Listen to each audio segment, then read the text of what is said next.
Hey everyone, welcome back to the channel. If you're new here, make sure to hit that subscribe button. In today's video, I'm going to show you guys what you can do if your Valvetronic fails and you just need some time to get by before you actually get the work done. This is an easier way to put the Valvetronic back in the position that it needs to be in for the vehicle to run properly. So what normally happens when these fail, the motor gives out and it ends up in the minimum position, which causes the car to either not start or run really bad. So what you're gonna need to do is actually spin it in order to get it back into the maximum position, which it's actually on this side. Right now it's on this side. So in order to do that, you need to access the teeth right here. This is actually one I have out of the vehicle. I'm gonna show you that in a minute. So in order to access that, you're gonna need to take off this gasket right here and these two screws, which sit right on top of there. Obviously unplug the wire harness, just has two squeeze clips you'll pull up on it.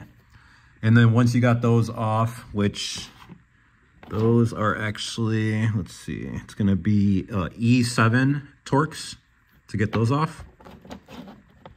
You put those aside. So let me get a little pointer here. What you're gonna need to do is drill a hole. So you can see right where I got the screwdriver here. It's gonna be between this screw hole and this part. You don't wanna get too close over here because you don't wanna cut all the way through it, but you can get close to the edge, but try to leave this part intact. So you're gonna drill right in between it. You can start off with a small drill bit and then clean it up, work your way up to a bigger drill bit, and basically you're gonna get to the size of an Allen key.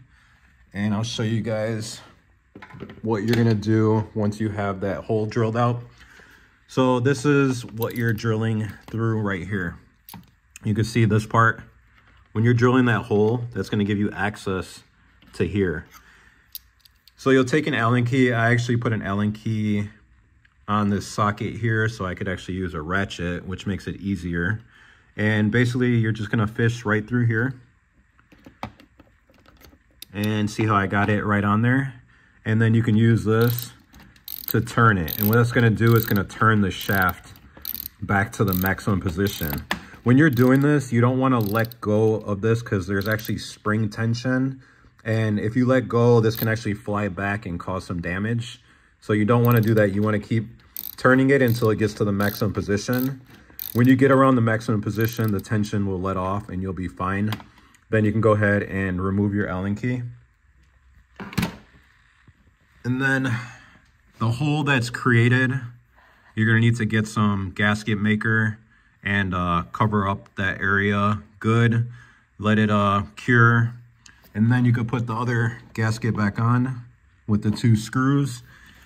And what I would do is I would actually leave this disconnected because if the motor is working somewhat, it could end up right back into that minimum position and would cause some problems. So that's just a way to get by until you actually get the work done or do the work yourself without having to remove all these components, which is pretty time consuming. If you guys have any questions, go ahead and comment. Don't forget to like this video and please don't forget to subscribe.